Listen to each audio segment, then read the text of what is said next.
রাজ্যের নতুন প্রকল্প যেটার নাম হচ্ছে অন্নপূর্ণা প্রকল্প, যেটা এসছে লক্ষ্মীর ভাণ্ডার প্রকল্পের পরিবর্তে।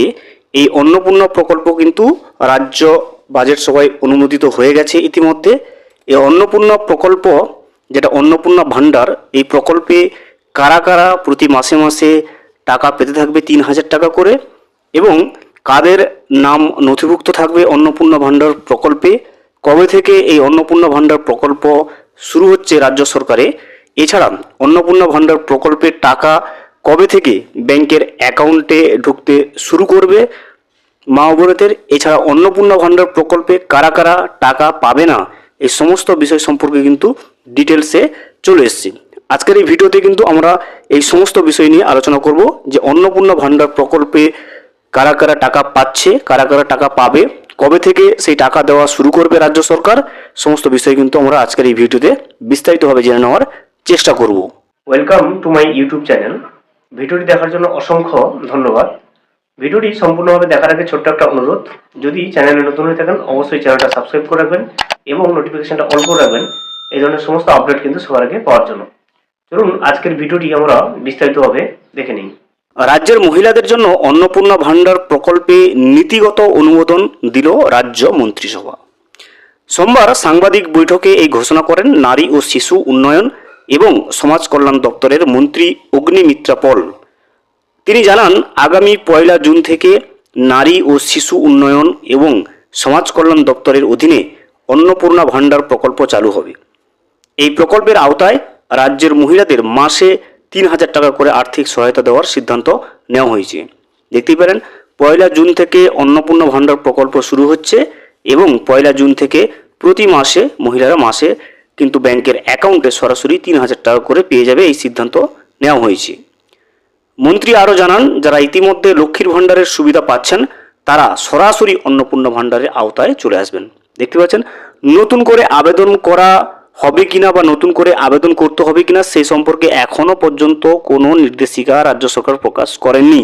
তবে যেটা জানিয়ে দিয়েছে সাংবাদিক বৈঠক সম্মেলনে, যে যারা যারা লক্ষ্মীর ভাণ্ডার প্রকল্পে টাকা পাচ্ছিলেন তারাই কিন্তু সরাসরি অন্নপূর্ণা ভাণ্ডার প্রকল্পের আওতায় চলে আসবে এবং 1 জুন থেকে তারা প্রতি মাসে 3,000 টাকা করে পেতে শুরু করবে।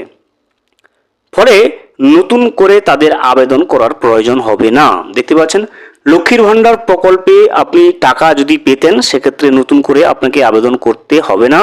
আপনি সরাসরি অন্নপূর্ণা ভাণ্ডার প্রকল্পে আওতায় চলে আসবেন এবং 1 জুন থেকে প্রতি মাসে মাসে আপনার ব্যাংকের অ্যাকাউন্টে 3,000 টাকা ঢুকতে শুরু করবে রাজ্য সরকারের পক্ষ থেকে। আপনি কিন্তু নতুন করে আর কোথাও আবেদন করতে হবে না। তবে কারা পাবে না সেটাও জানিয়ে দিয়েছে। দেখুন, তবে এসআইআরে যাদের নাম বাদ পড়েছে তারা কিন্তু এই প্রকল্পের আওতায় আসবে না বলেও স্পষ্ট করে দিয়েছেন তিনি।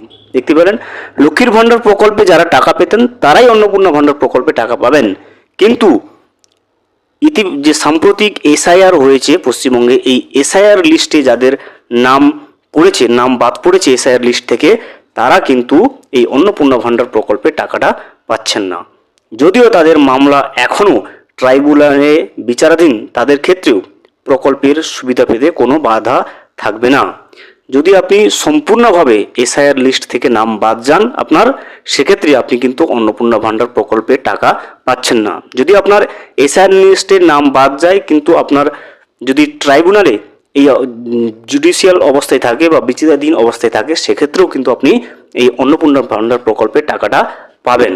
তো দেখতে পাচ্ছেন, অন্নপূর্ণা ভাণ্ডার প্রকল্পে সমস্ত বিষয়টা কিন্তু মন্ত্রী অগ্নিমিত্রা পল সমস্ত বিষয়টা ক্লিয়ার করে জানিয়ে দিয়েছেন, যে 1 জুন থেকে রাজ্যে অন্নপূর্ণা ভাণ্ডার প্রকল্প শুরু হচ্ছে এবং প্রতি মাসে মাসে এই প্রকল্পের মাধ্যমে মহিলারা 3,000 টাকা করে ব্যাংকের অ্যাকাউন্টে পেয়ে যাবে এবং সেটা কিন্তু ডিবিটি লিঙ্ক থাকতে হবে ব্যাংকের অ্যাকাউন্টে। এবারে আসছি কারা টাকা পাচ্ছে। যারা লক্ষ্মীর ভাণ্ডার প্রকল্পে টাকা পেত তারা কিন্তু সরাসরি অন্নপূর্ণা ভাণ্ডার প্রকল্পের আওতায় চলে আসবে। তবে শর্ত একটাই, যারা এসআইআর লিস্ট থেকে যাদের নাম বাদ গেছে তারা কিন্তু এই অন্নপূর্ণা ভাণ্ডার প্রকল্পের সুবিধাটা পাচ্ছেন না। কিন্তু যাদের নাম এসআইআর লিস্ট থেকে বাদ গেছে অথচ ট্রাইব্যুনাল বিচারাধীন অবস্থায় রয়েছে, তারাও কিন্তু এই অন্নপূর্ণা ভাণ্ডার প্রকল্পের সুবিধাটা পাবেন বলে জানিয়ে দেওয়া হয়েছে। ভিডিওটি সম্পূর্ণভাবে দেখার জন্য অসংখ্য ধন্যবাদ। এখনো পর্যন্ত যদি চ্যানেলে নতুন হয়ে থাকেন এবং সাবস্ক্রাইব না করে থাকেন অনুগ্রহ করে চ্যানেলটা সাবস্ক্রাইব করে পাশে থাকবেন।